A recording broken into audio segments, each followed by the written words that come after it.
High বন্ধুরা, আজকে আমরা দেখব যে নাটক সিনেমা মোবাইলে দেখার পর নামাজ ইবাদত করলে তা কবুল হবে কিনা। শাইখ হামজা সাহেবের কণ্ঠে।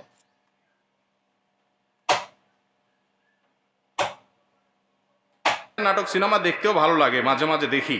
প্রশ্ন হলো, আমার নামাজ আল্লাহ তাআলা কবুল করবেন কিনা। মৃত ব্যক্তি যদি কোনো দেনাপানা থাকে, সেটা কি তার জন্য জানাজার পূর্বে মিটিয়ে দিতে হবে? ফজরের নামাজ জামাতে আদায় করতে না পারলে ওই সময় বাড়িতে আদায় করা সম্পর্কে জানতে চাই।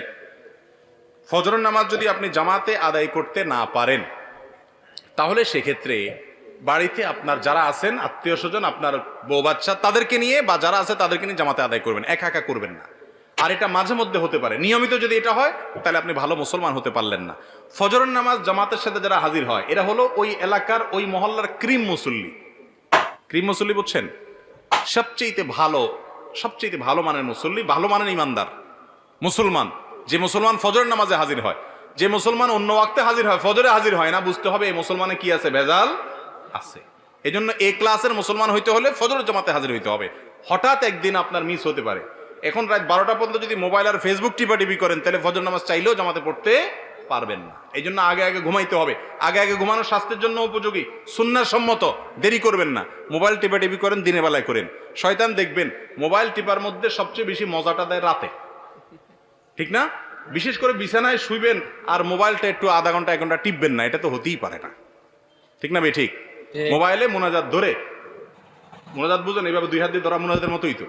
এরপরে টিপতে টিপতে টিপতে টিপতে স্ক্রল করতেছেন, কোথায় যাচ্ছেন, কি খুঁজতেছেন নিজেও জানেন না। আঙ্গুল খাওয়ার অবস্থা গোষ্ঠে গোষ্ঠে, ঠিক না? এই যে রাতে বেশি মজা লাগে মোবাইল টিপতে, কারণ ইবলিসের টার্গেট হলো, তার প্ল্যান হলো, তার মিশন হলো আপনার ফজরটা ধ্বংস করা। সেই জন্য রাত্রে যদি যত দেরি করে শোয়াইতে পারে সে আপনাকে, তত তার উপকার। আপনি ভোর রাতে উঠতে পারবেন না, কষ্ট হবে। এই জন্য রাতে তাড়াতাড়ি শুইতে হবে। ফজর নামাজ কখনো মিস হয়ে গেলে বাসায় যারা আছে তাদেরকে নিয়ে জামাতের সাথে নামাজ পড়বেন, একা পড়বেন না। কারণ জামাতের সাথে নামাজ পড়লে একা নামাজ পড়ছে এতে 27 গুণ বেশি সওয়াব হয়। আপনি একটা জিনিস 1 টাকা দিয়ে যদি 27 টাকার সুবিধা পান, আপনি সেটা ছাড়বেন কোনোদিন? তাহলে জামাতে নামাজ ছাড়া একা কিভাবে নামাজ পড়া হতে পারে? এই চেষ্টা আমাদের থাকতে হবে। মৃত ব্যক্তির যদি কোনো দেনাপানা থাকে, সেটা কি তার জন্য জানাজার পূর্বে মিটিয়ে দিতে হবে? মৃত ব্যক্তির কোনো দেনা পাওনা থাকলে সেটা মিটাতে হবে, পাওনাদারের পাওনা পরিশোধ করতে হবে। জানাজার আগেই করতে হবে এমন বাধ্যবাধকতা নাই। অনেক সময় দেখা যায় পাওনাদার দূরে আছে বা এই মুহূর্তে মিটমাট করা সম্ভব নয়, তাহলে আপনি লাশ দাফন করার পরে করলেন হবে, কিন্তু আপনি যদি আগে করতে পারেন, সেই সুযোগ থাকে, অবশ্যই আগে করবেন। আর পরে করলেও আদায় হবে, কিন্তু এটা করতে হবে। অনেক সময় দেখা যায় একটা মানুষ মারা গেছেন, তার দেনা আছে, দোকানে বাকি আছে, এগুলো দেওয়ার খবর নাই, 40 খাওয়া নিয়ে টানাটানি, ঠিক না? ঠিক। যেটা ফরজ সেটার খবর নাই, যেটা শরীয়ত করতে বলেছে সেটা করে না, যেটা করতে বলে নাই সেটা নিয়ে টানাটানি। বাঙালি। আপনার বাবা মারা গেছেন, উনি দেনাদার, পাওনাদারের কাছে ওনার পাওনা আছে, উনি ঝুলে আছেন, আল্লাহর কাছে পাকড়াও, কারণ পাওনাদারের পাওনা আছে, সেটা দেওয়ার খবর নাই। আপনি ওই মানুষ খাওয়ায় বেড়াচ্ছেন।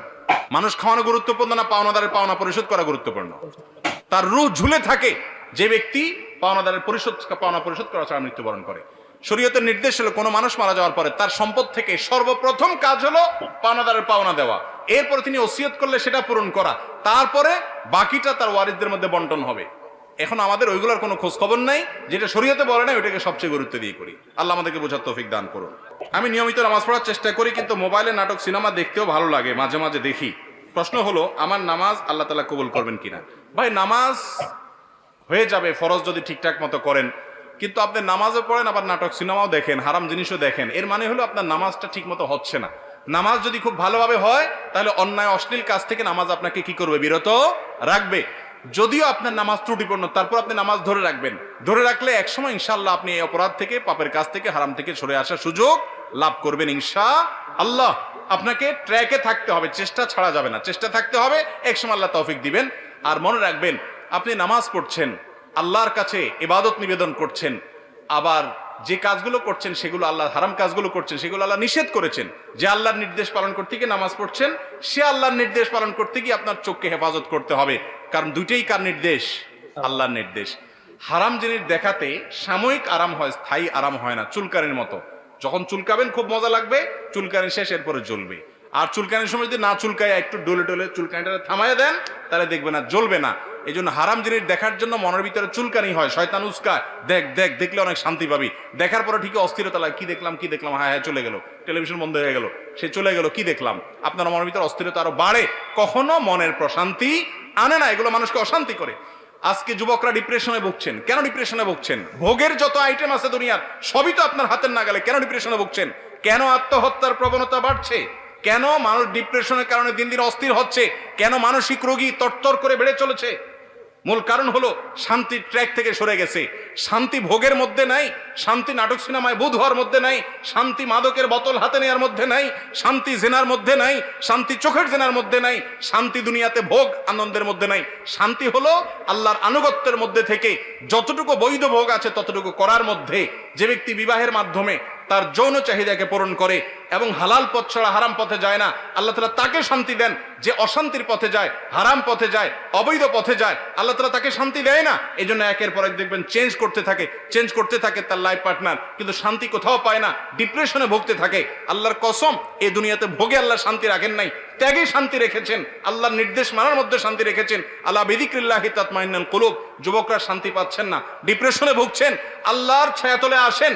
আমি শপথ করে বলছি, আপনি কোরআন হাতে নেন, কোরআন বুঝেন, আল্লাহর সাথে কথা বলেন, নামাজে দাঁড়ান, দীর্ঘ সময় কথা বলেন, সেজদায় গিয়ে আল্লাহর সাথে কানাঘুষা করেন, ভোর রাতে উঠে দোয়া করেন। আমি শপথ করে বলছি, আপনি যে শান্তি পাচ্ছেন, পৃথিবীর কোনো মিলিয়নার, কোনো বিলিয়নার সে শান্তি পায় না, সে শান্তির ধারে কাছেও যেতে পারে না যদি আল্লাহর আনুগত্য তার মধ্যে না থাকে। চেষ্টা করবো না ইনশাআল্লাহ? আল্লাহ তাআলা আমাদেরকে আমলের তৌফিক দান করুন। আমরা স্বর্ণ ও রূপার যাকাত দিয়ে থাকি। যদি ফসলের যাকাত দিতে হয় তাহলে কিভাবে দিব? কোরআন ও হাদিসের আলোকে জানাবেন। এটা নিয়ে তো দীর্ঘ আলোচনা করতে হবে। মৌলভীবাজারেই গত সপ্তাহের যে মাহফিল ছিল সেখানে বিস্তারিত আমরা বলেছি, সেটা অনলাইনে আসলে ক্লিপটা আপনারা শুনে নেবেন। বাংলাদেশে অবহেলিত একটা ফরজ কাজ হলো ফসলের যাকাত। আমরা জানিই না, টাকা পয়সার যাকাত, ব্যবসার মালের যাকাত, স্বর্ণরূপার যাকাত আমরা অনেকে দেই, কিন্তু ফসলের যাকাত দেই না। ফসল যদি কমপক্ষে 26 মণ হয়, অনেকগুলো আমাদের মতো, অনেক ইমামদের মতো 16 মণ হলেই দিতে হয়। নেসাব নিয়ে একটু মত পার্থক্য আছে। 5 ওয়াসাক হাদিসের ভাষ্য অনুযায়ী ওইটাকে কনভার্ট করলে বর্তমান হিসাবে কত মণ হয় এটা নিয়ে মত পার্থক্য আছে। তো হানাফি মাযহাবের উলামা ইকরামের দৃষ্টিকোণ হলো 26 মণ যদি কারোর ফসল হয়, সেই ফসলটা যদি নিজে পানি সেচ দিয়ে করতে হয় তাহলে সেই ফসল থেকে 20 ভাগের 1 ভাগ যাকাত দিতে হবে।